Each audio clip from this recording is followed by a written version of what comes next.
Couple things about these topics before we get started. Number one, these are like major topics in the context of the course. And so these are like these like high probability topics today that they very well could pop up on a traditional exam.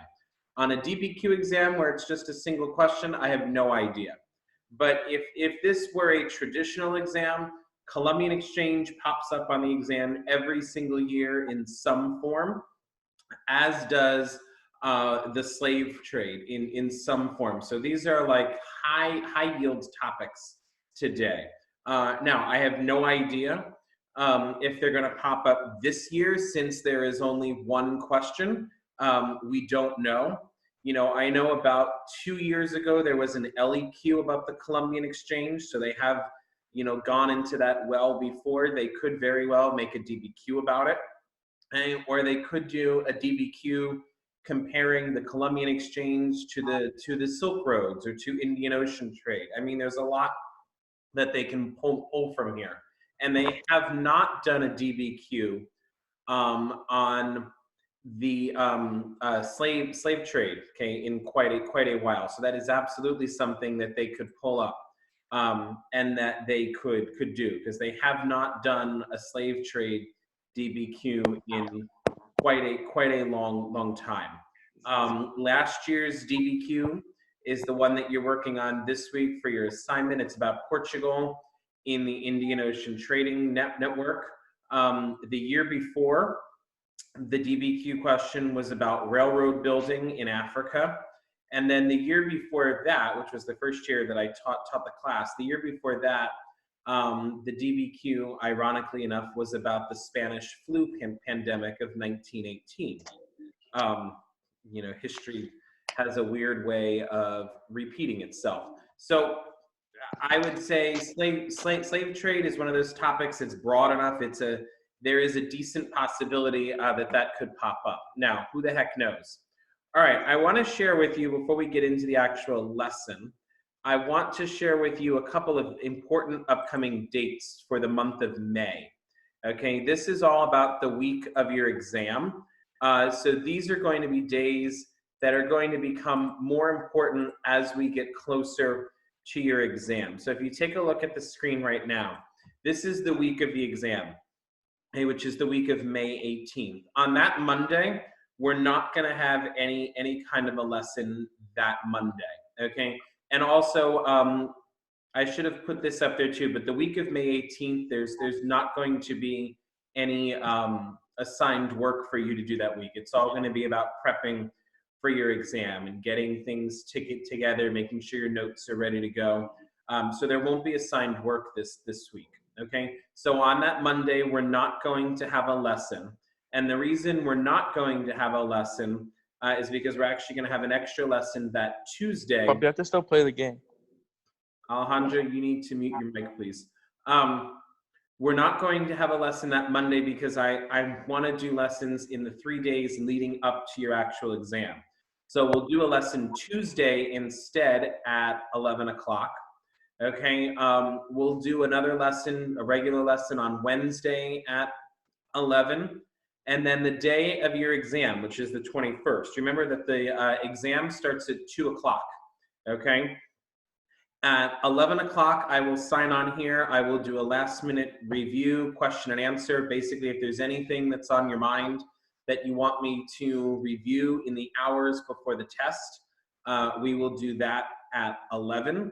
And then at 5 o'clock, so after the test is all over, after you can breathe and you can relax again, at 5 o'clock, I will do a debrief session on here, which is basically where you can come in, you can tell me all about the test, what the question was like, what the documents were like, how you think you did.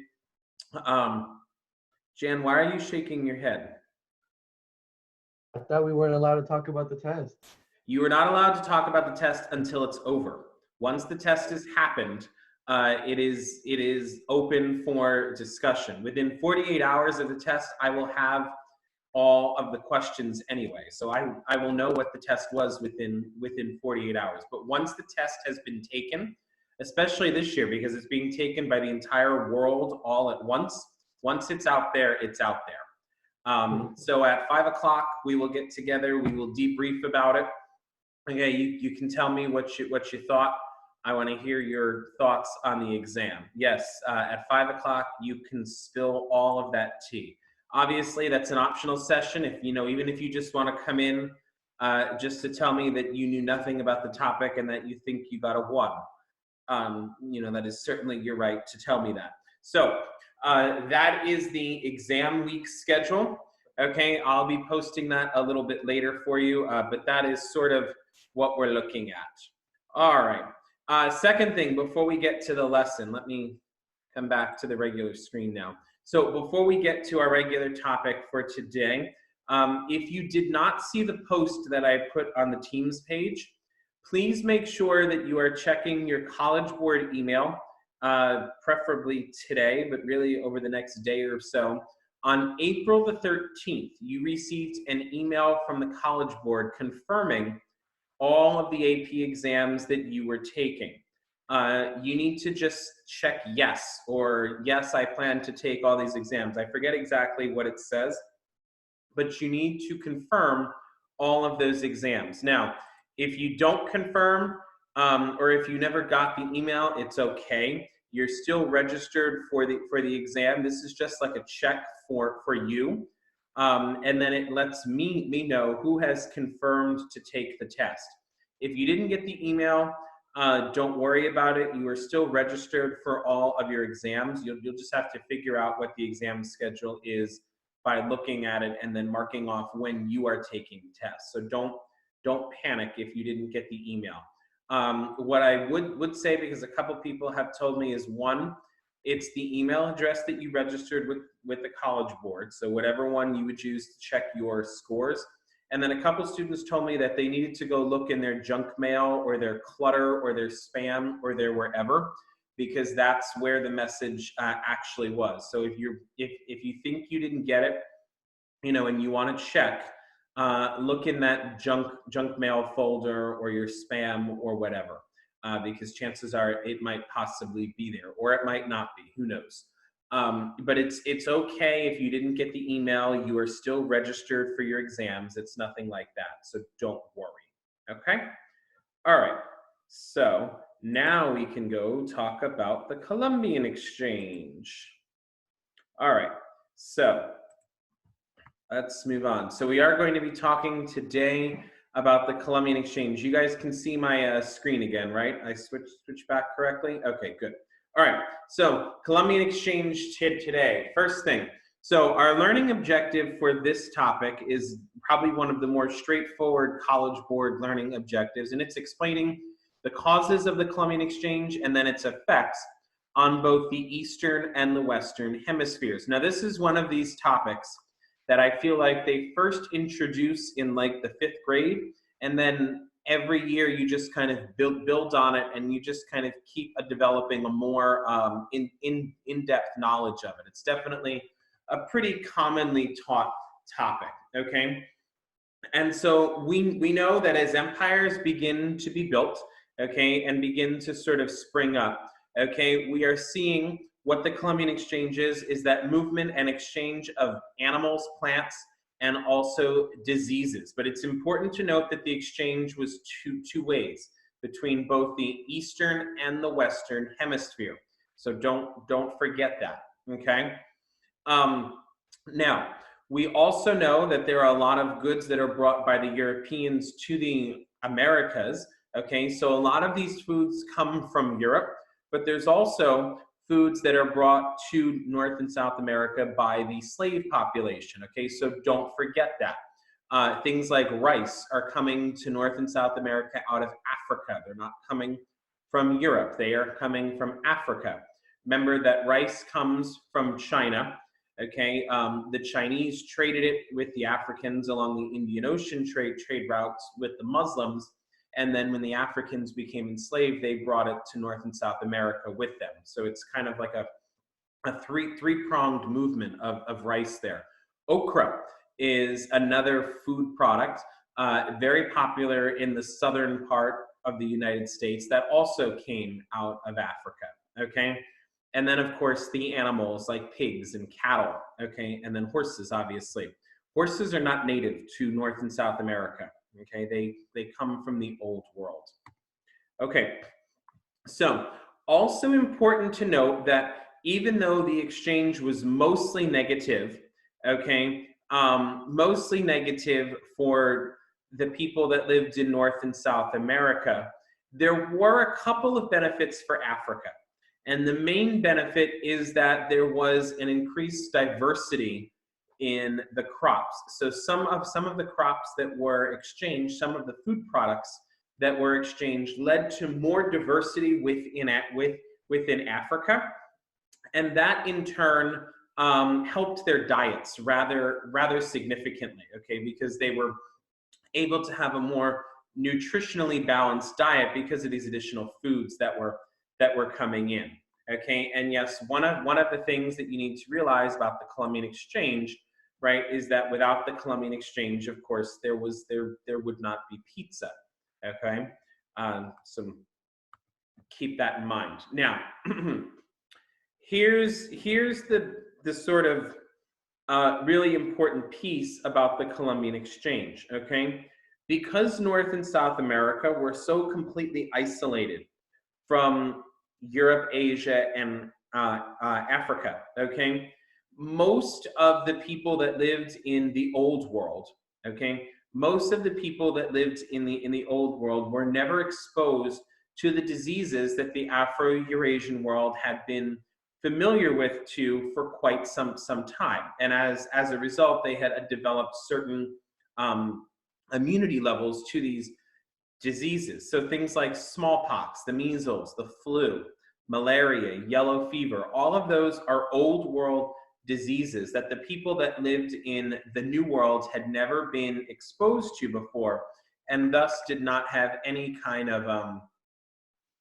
immunity. Okay, now in the Old World, these diseases affected mostly children, and in fact, most of the deaths from those diseases affected the very young. And right, that's something that's true of most viral infections, as we're learning right now, is that it either affects the very old or the very young. Okay, and that certainly was the case with things like measles and influenza, malaria, and yellow fever. The vast majority of the deaths, okay, were from children in this instance. Okay, now if you were a child and you survived, you gained some level of immunity to these diseases. Okay, but they were still deadly. And so, like in Europe, smallpox, okay, in a year, smallpox could be responsible for anywhere from 10 to 15% of deaths in that part of the world. So they were still deadly, but not nearly to the level that they're going to be when they get to North and South America. Keep that 10 to 15% number in the back of your mind, because we're going to come back to it a little bit later. Okay. All right. I want this advanced. There we go. Okay.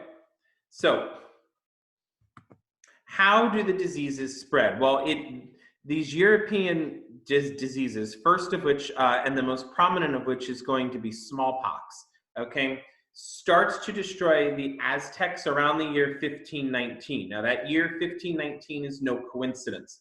That is the year, of course, that Cortez arrives in Mexico. Okay, Cortez almost assuredly brought smallpox with him because the Aztecs had never had any kind of a problem with it until he arrives. Now, how bad is it? Remember, I said that it could potentially kill 10 to 15% of the Europeans that it infected.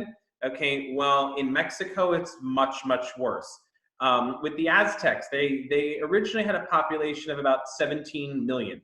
Okay, smallpox knocks that down to about 1.3 million. So you can do the math there. So it was much deadlier for these native populations, okay? It also spread to very remote areas, okay? And that's because of, and again, this is something that we're probably know about now, okay? Because of people who are spreading the illness that didn't know that they had it. Travelers, okay, traders, they are going to all parts of the empire and they're spreading that disease with them unknowingly in some cases. Some of them may have been asymptomatic, okay? So they're going and they're spreading this to all parts of the empire, okay? And so again, it's amazing how throughout the course of history, some things just don't change, okay? There are documented instances of smallpox, especially, sometimes killing about 90% of the population, okay, in Mexico, okay?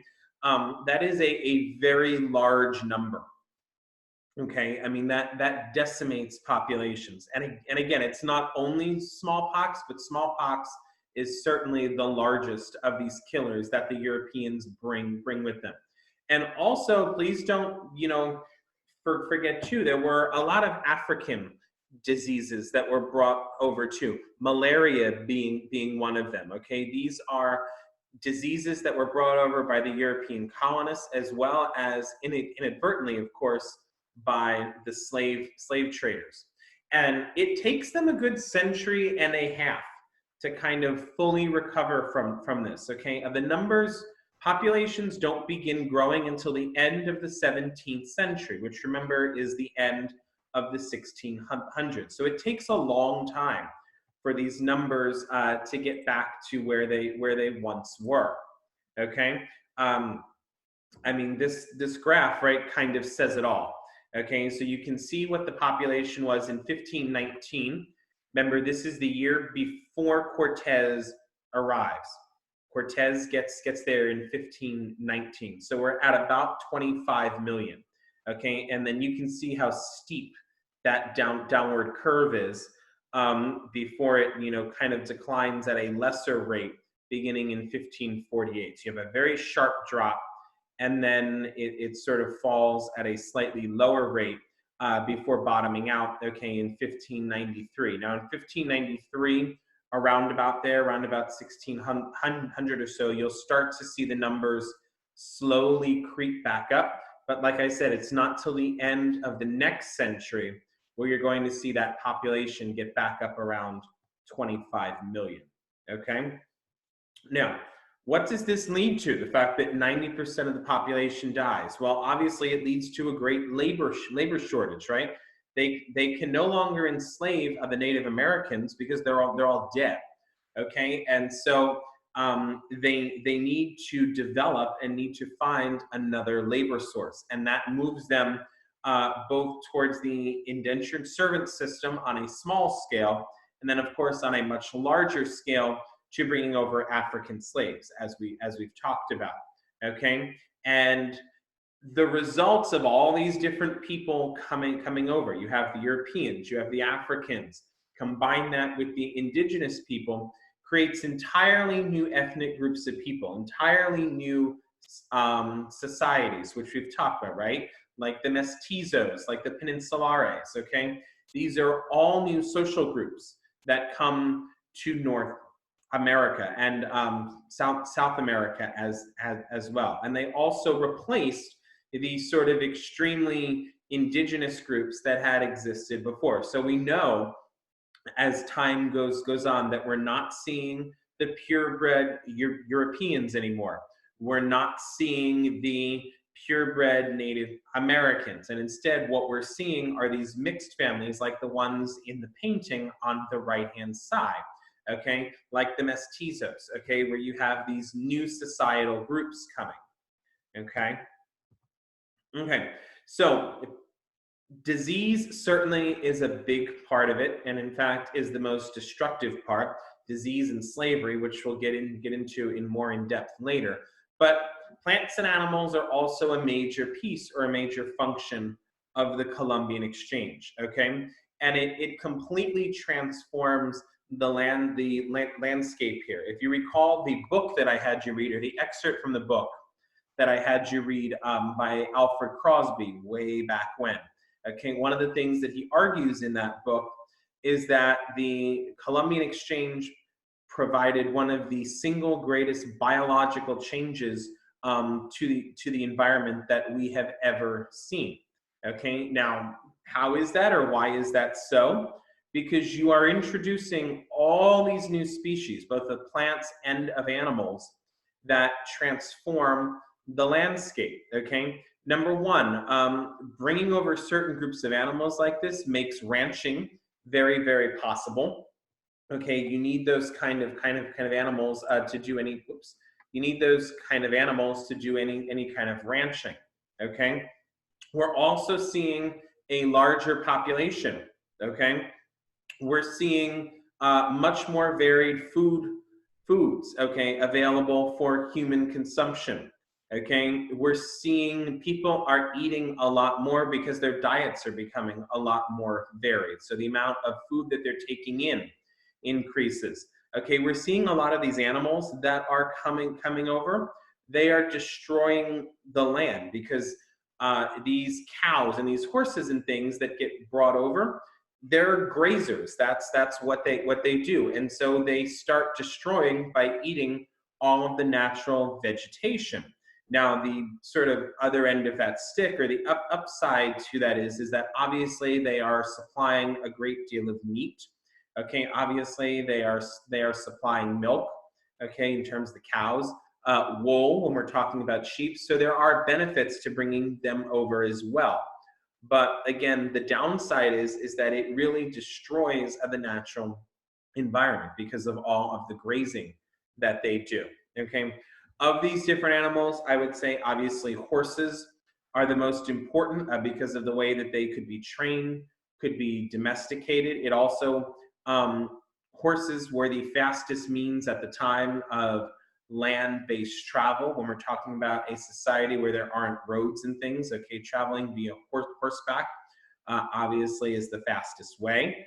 Okay, it certainly made hunting a lot better. And if you had horses, you could certainly engage in a much more aggressive, much different type of warfare because you could ride on horseback. Okay, and so even though horses were not native or were not indigenous to North and South America, as you can see, the Native American populations certainly did breed horses once they had the opportunity. Okay, and certainly horses did become a very important part of their culture, of their society. Okay, now food crops are also going to be extremely important here. Corn is the big one, right? Corn is the one that we always talk about as the product that makes its way from the new world back to the old world.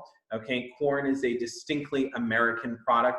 Potatoes are going to be another one when you talk about the Irish potato famine.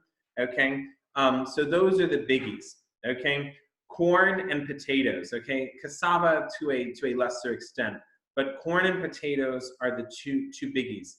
And the one is the reason for that is because they're cheap to grow. They grow in a wide variety of climates and a wide variety of different soils. And they have a very high yield, which means if you're growing corn or you're growing potatoes, you can have a great yield of crop for very, very little money. Okay, and so take a look at what corn and potatoes do to the European population over a 500-year period. In 1400, Europe's population was about 60 million. Look what happens to it by 1900. It jumps up to about 390 million. That is a huge increase, okay, due to the, again, due to the amount of calories that they are consuming because of these cheaply and widely available products, okay? These foods are available very, very, very cheaply, which means that there is a food source that can sustain a larger population, okay? And so we are no longer seeing a famine or a food shortage. Now we are seeing a surplus. And the fact that these foods grow quickly and grow cheaply meant that Europe could then support a much larger population, okay? And so if you take a look at this graph, you are again seeing the same thing. Notice how the world's population begins to increase as colonization happens, okay? So you have kind of, your ebb and flow here, okay? And then notice that spike when corn and potatoes get introduced to the entire world, okay? Speaking of potatoes, all right, we have the old Irish potato famine, okay? There was a time in Ireland when the potato crop failed. Now, I bring this up as sort of a kind of cautionary tale to remind you of why you shouldn't ever think that why you shouldn't ever think that you should put all of your eggs into the basket of one single crop, because when that crop fails, you have a situation like this, which is where the people that lived in Ireland during this decade were pretty much starving.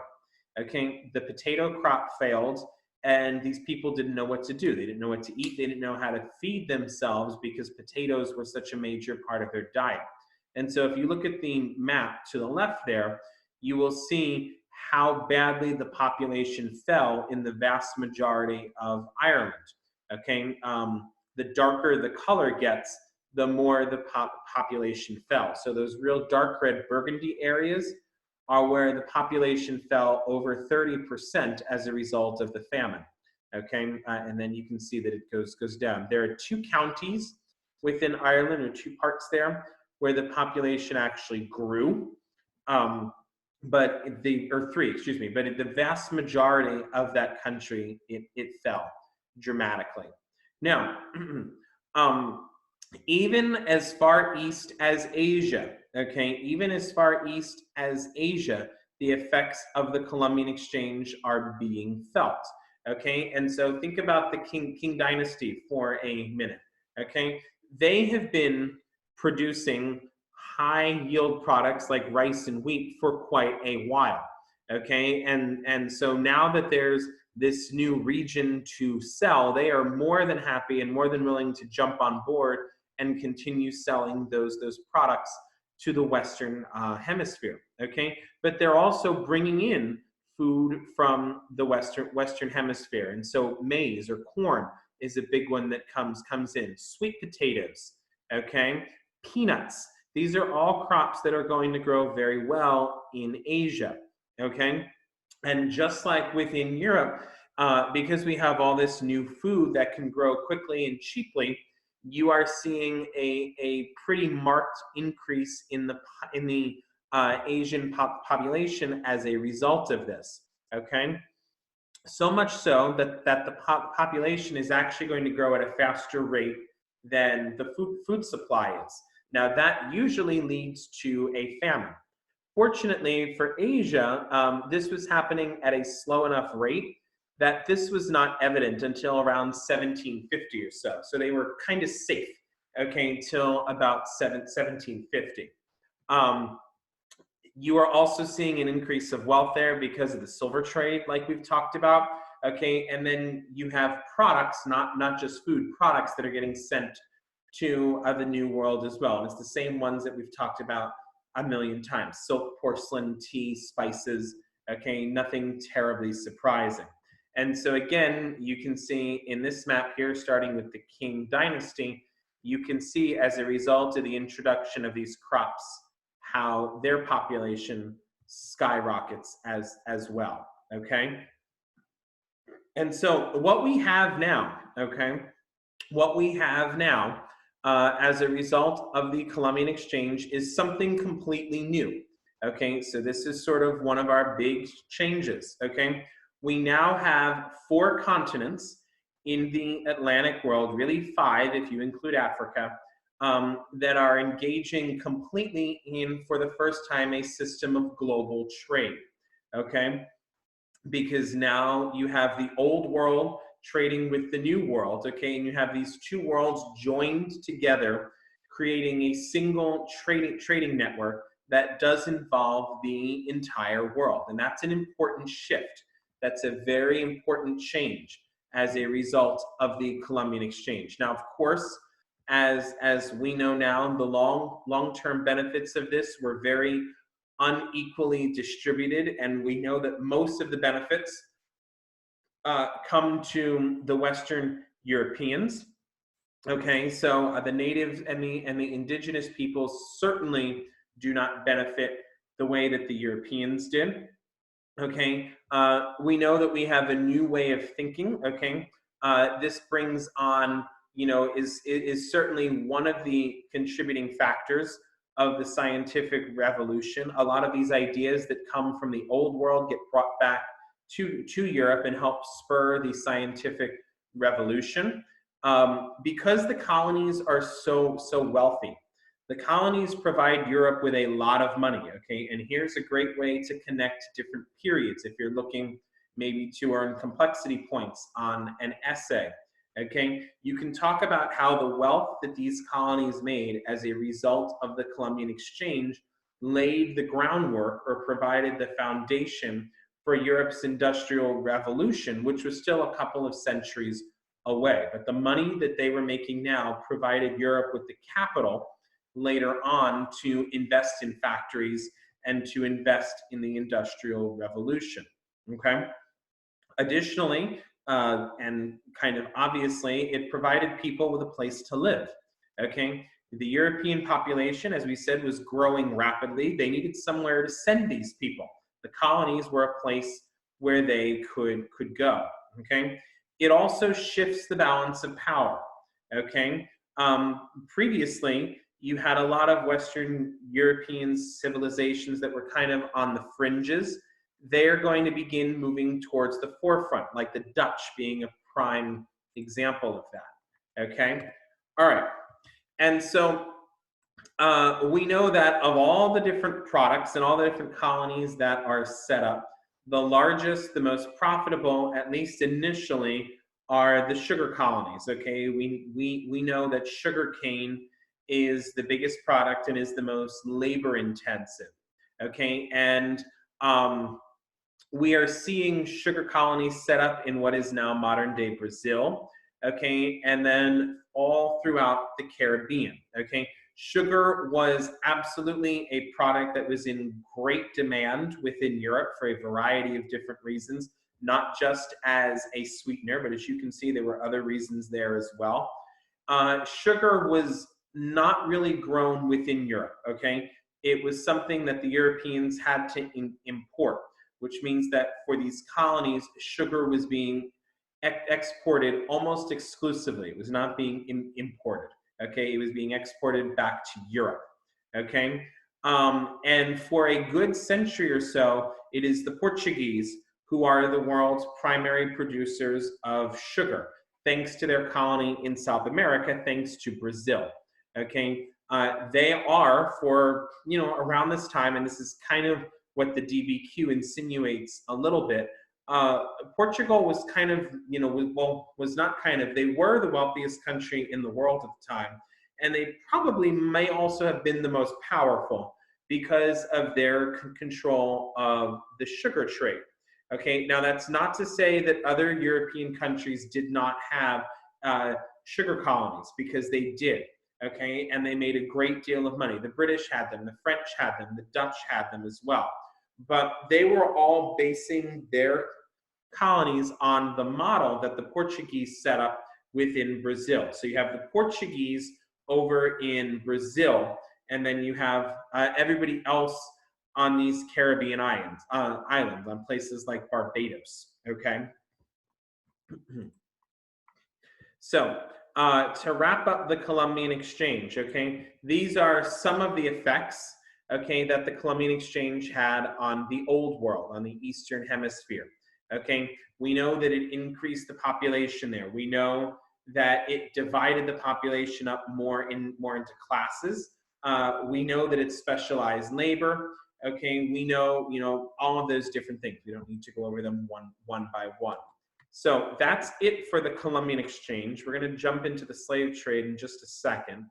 But before we do that, let me jump back here and I'll pause for a minute. No, they do not know Australia exists yet.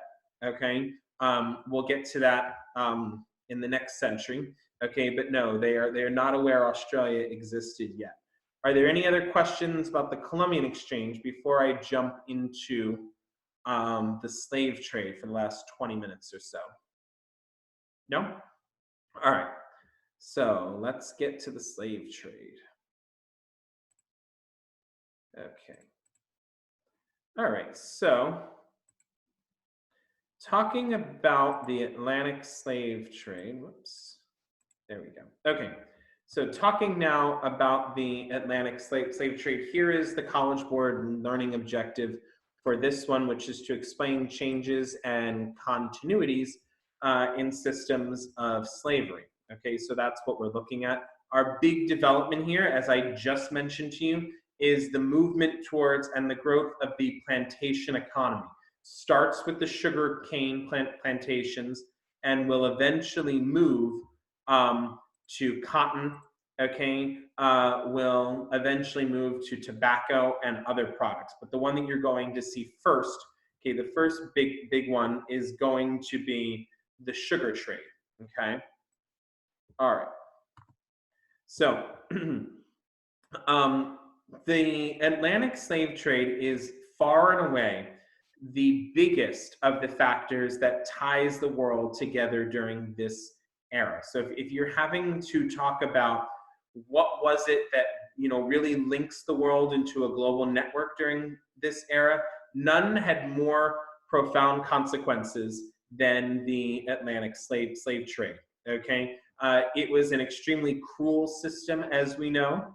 Okay, I mean, we've all seen these, awful renderings, and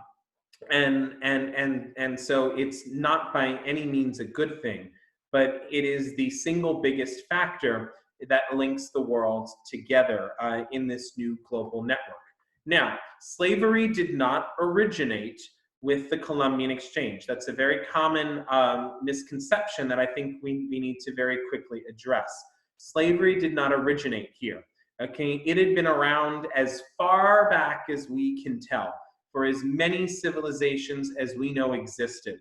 Slavery was ever present. Okay, it was very closely linked to warfare, meaning that if you were a slave, or meaning that if you were a soldier and you were captured, you were sold into slavery. Okay, and so prior to the year 1500s, most of the world's slave trade takes place either in the Indian Ocean basin or the Mediterranean. Okay, a big source of slaves was coming out of southern Russia.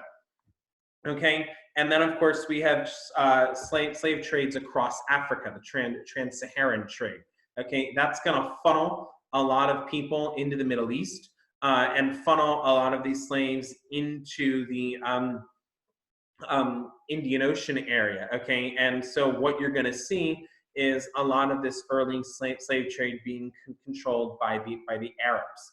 Now, that doesn't mean that it didn't even exist before that. Okay, we know that it existed even in the Roman Empire. Okay, and then as I said, even as the Muslim empires rise, we are seeing slavery there too. Okay, it comes in a lot of different forms. In some cases, slavery was used as a way to pay debt. Okay, if you owed somebody money and you couldn't pay them off, it was not uncommon for you to sell one of your own children into slavery to pay off that debt, or husbands would sell their wives into slavery as a way to pay off that debt. Sometimes children would inherit the slave status of their parents. If their parents were a slave and they died before the debt was paid off, children would then become slaves to finish paying off that debt. Most people, especially in the Islamic world at the time, preferred female slaves, okay? And I'll leave it to your imagination why they preferred female slaves. But they were preferred in a 2-to-1 margin, okay? There was a great deal of slaves that were used for domestic servantry, not so much slavery for working in fields or on plantations, because that hadn't happened yet. Okay, they could earn their freedom, and once they became free, though, they could move into prominent positions. Okay, now our first big shift in the slave trade, okay, occurs because of Portugal, and you've seen this map before. Okay, I showed it to you on Monday, so you know that Portugal, when they begin starting their empire, they start with these chains of small islands, okay? And that's where they begin their sort of transatlantic empire, okay? Now, they already had access, remember, to West Africa. So they were already taking slaves out of West Africa. They just weren't doing it in a large number, okay? Once they begin setting up these sugar plant plantations, first on these islands and then eventually Brazil, they begin taking slaves out of West Africa in a much larger number.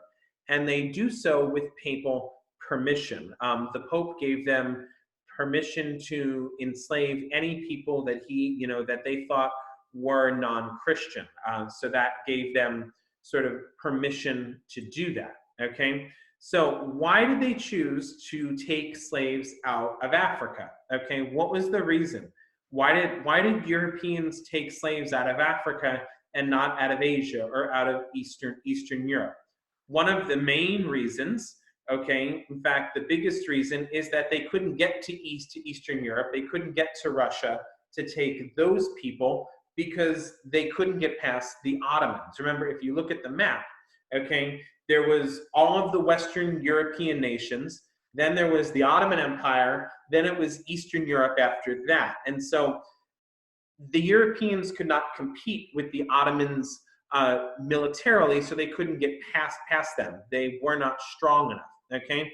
Additionally, all of those Eastern Europeans were all Christian, and so even if they could access them, they couldn't make them slaves, okay, because they were considered Christian. Most of the indigenous people of the Americas who they had been enslaving up to this point, they were killed off, okay, because of the diseases that we already talked about. And so they were kind of useless to them in the long term because many of them were already dead, okay? Indentured servants, okay, also became very, very expensive, and that was a very temporary situation. Once they worked off their debt, they were no longer servants anymore. So that was a very expensive solution that was only temporary. And then our other reason here, and this is more psychological, is that slavery during this era gradually begins to be associated with people's race. Okay, so for the first time, what you are seeing is slavery associated with race and this conceit that one race is superior to the other. This was not something that you saw with Roman slavery, and it was not something that you saw with Muslim slavery. This is a distinct feature of European slavery, that it comes to be race-based. It comes to be based on the idea that one race is superior to the other, okay? Early on, as the Portuguese begin to have contact with the West Africans, they don't conquer them, at least initially, okay? And they develop these sort of trading arrangements with the West Africans, okay? The West Africans were very much interested in trading slaves for guns, okay? That was certainly something that they were very much interested in. They also, the West African elites, they also thought that, hey, this is a great opportunity for us to get rid of some of our criminals, okay? And so the people that the West Africans turned over to the Europeans to become slaves, many of them were people who were held captive anyway. They were people who they didn't want around. They were sending over murderers and criminals and things like that. Okay, and so that's kind of a very important distinction, is that some of these West Africans saw this as a great way to kind of ship out the people that they didn't want to be around anyway. Okay, and so for the first 150 or so years of the slave trade, it is very much dominated by the Portuguese, because they had the kind of foresight to already set up all these little trading post cities, these trading post empires, like we talked about Monday, all around West Africa. So they kind of have a head start.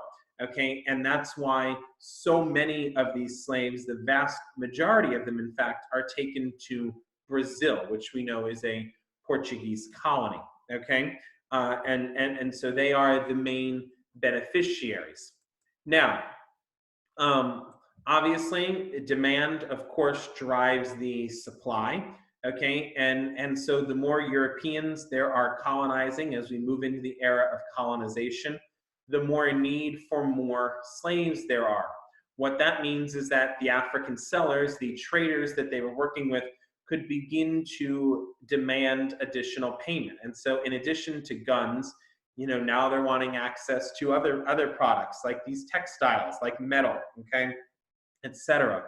Um, and so the peak of the Atlantic slave trade is really between 1700 and 1850. That's our peak, kind of century and a half where the slave trade was at its peak. After 1850, the African slave trade in the United States begins to be banned.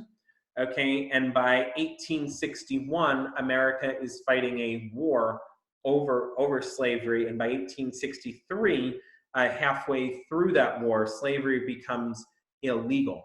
Okay, but as the demand continues to increase for slaves in this 100 or 50-year period or so, as that demand continues to increase, okay, they have to move away from the coast, of course, and more into the African interior. Okay, so we are seeing a shift away from the coast and more into the African interior. Now, what are some of the things that made American slavery very different from other, forms of slavery that we had talked about? A couple of things. Number one is the immense size. Okay, I know when we were back in school, I showed you that kind of interactive map where you could see all the ships moving. Okay, there was more slavery happening across the Atlantic Ocean than certainly had ever happened regionally before. Okay, another thing that is distinctly different is that rather than people being enslaved for servitude, okay, for working in a house as a servant or as a butler, the vast majority of slavery across the Atlantic Ocean was for plantation agriculture, okay, working on these large plantations, mostly sugarcane, but also cotton, tobacco as well, okay? Another distinctly American feature of slavery, of course, is that the enslaved peoples were treated as less than human. Okay, we know that they were treated like they were property, but it goes much deeper than that. Okay, because they were treated not only as being property, but also as not being human at all. Okay, they had no rights. Okay, and their status was completely inherited, meaning that if your parents were a slave, you were born into slavery, almost always with no hope at all of any kind of freedom. Okay, and then in America, of course, slavery was completely racial. It was denoted completely by your race.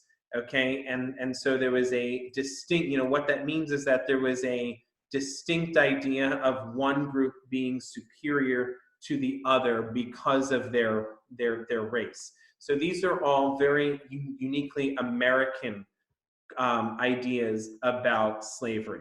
Okay, the vast majority of slaves, as we know, went to Brazil. Okay, to live in or to work in the sugar plantations. Okay, Brazil or the Caribbean, right, were going to be the two largest destinations. Now, to get there, they had to sail across the Atlantic Ocean on something called the Middle Passage. Okay, that was a particularly cruel and particularly deadly part of the voyage.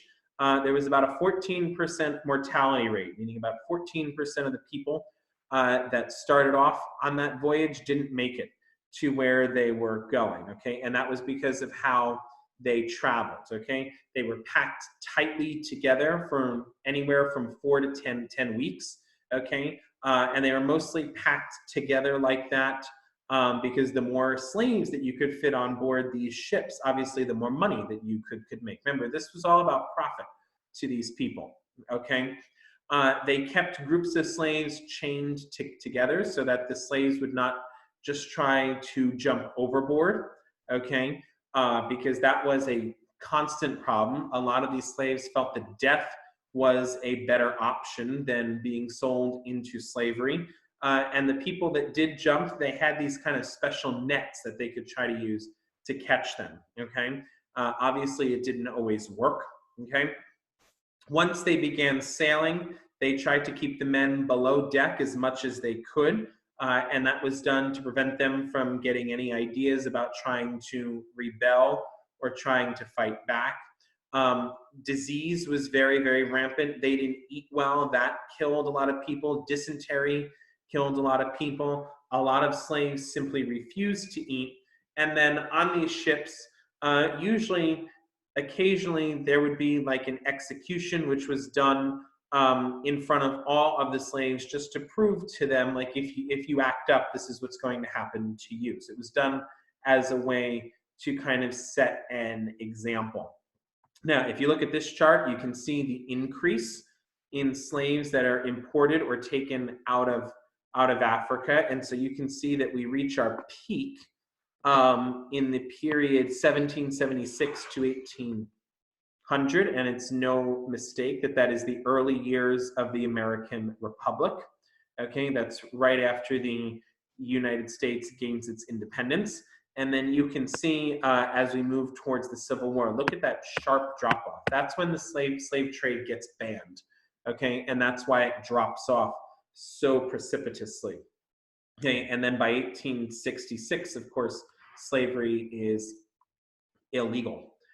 So this is where in Africa the vast majority of the slaves came from. So you can see most of them are coming off of the West African coast, obviously. Okay, and that's just a matter, or that's just a product of the location. Okay, but they are again being taken because of something called cash crops. Okay, cash crops, remember, are crops that are grown with the intent of being sold. Okay, so these are not crops that are being grown to feed your family. That one on the right there, that is tobacco, in case you are curious. Most of these crops are shipped out of the New World back to the Old World, mostly to Europe. Okay, cash crops, okay, are going to be one of our components of this triangular trade route. Okay, and I know you've seen this before. So most of the manufacturing happens within Europe. Those manufactured goods get put on a ship. That ship goes to Africa.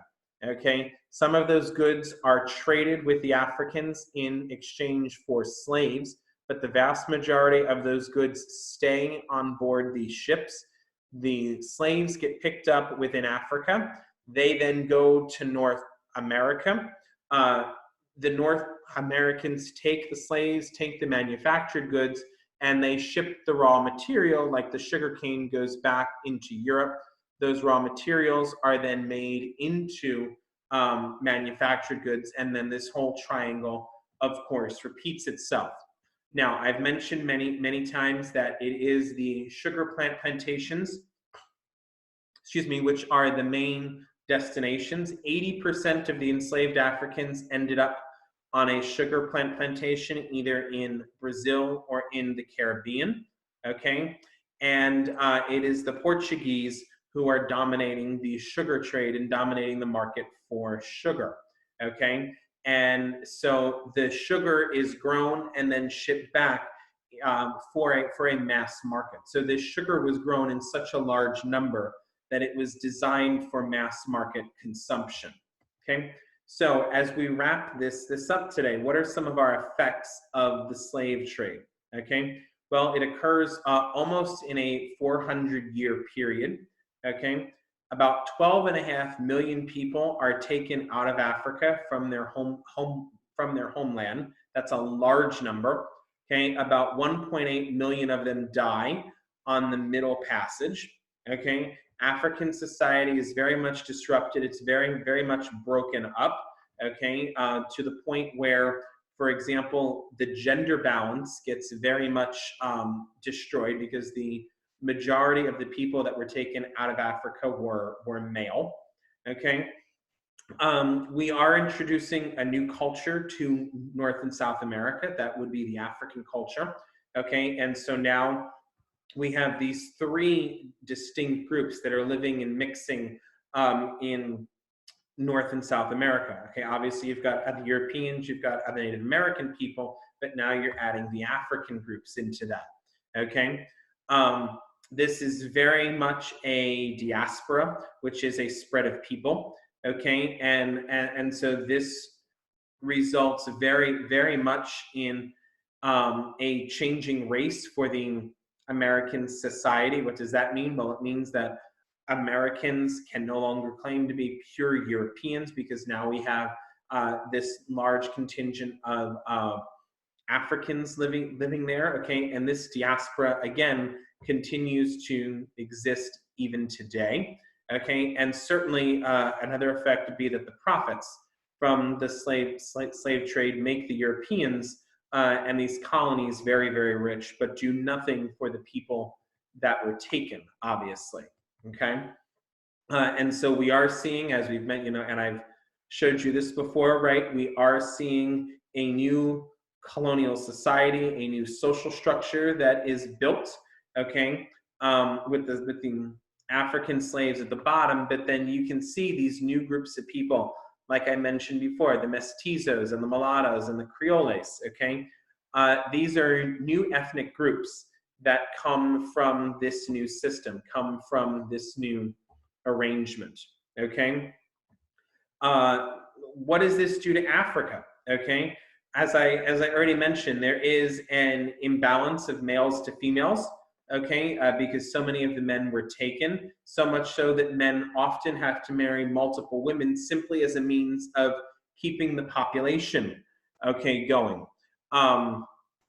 Women are forced in large numbers to work outside of the home because the men are gone, so they're forced to take on these traditionally male roles. Okay, there is a lot of violence and a lot of unrest as these different groups begin to sell other groups into slavery.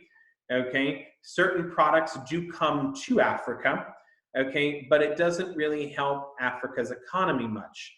Okay, in fact, because of all of the disruption, Africa's economy stays very stagnant, which means it's not growing at all. Okay, but the more into the African interior you were, the further away from the coast you were, the less affected you would have been by this. And then the very last thing, this is going to be a very important slide that you might want to refer to later. This shows us what changed in slavery during this period and what stayed the same. So some of the things that stayed the same, obviously there was still Mediterranean slavery, there was still a Muslim slave trade, okay, females were often preferred, okay, and prisoners of war continued to be slaves. Now, the big changes that we're going to see, obviously the size and the scale, the fact that for the first time slavery gets linked to plantation agriculture, to farming, the fact that for the first time it's now dominated by Europeans, okay, the fact that because the slavery is now very physical and very agricultural, for the first time we see males, okay, begin to be preferred. Slavery shifts from the old world now to the new world, okay, and then chattel slavery, which is like generational slavery, that, is inescapable. Chattel slavery is the idea that if your parents are slaves, you become a slave. And so it's just a sort of never-ending cycle.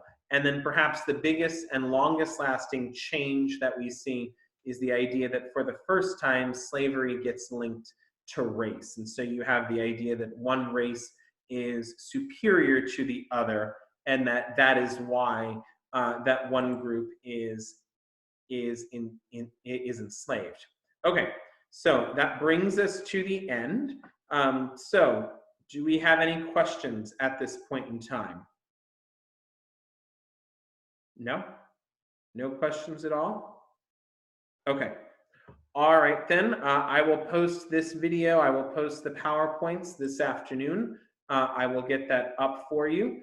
If you don't have any other questions, then I hope you all have a wonderful day. I will see you again on Friday morning. All right. Yes, I did find out my mental age, and it was 65, which I guess mentally means that I'm ready to retire. So that brings us to the end of today's lesson. Oh, Mika's not here today, so she can't remind me to tell you to like, share, subscribe, tell your friends. All right, so have a wonderful day, everybody, and I will see you all on Friday. Take care. Bye.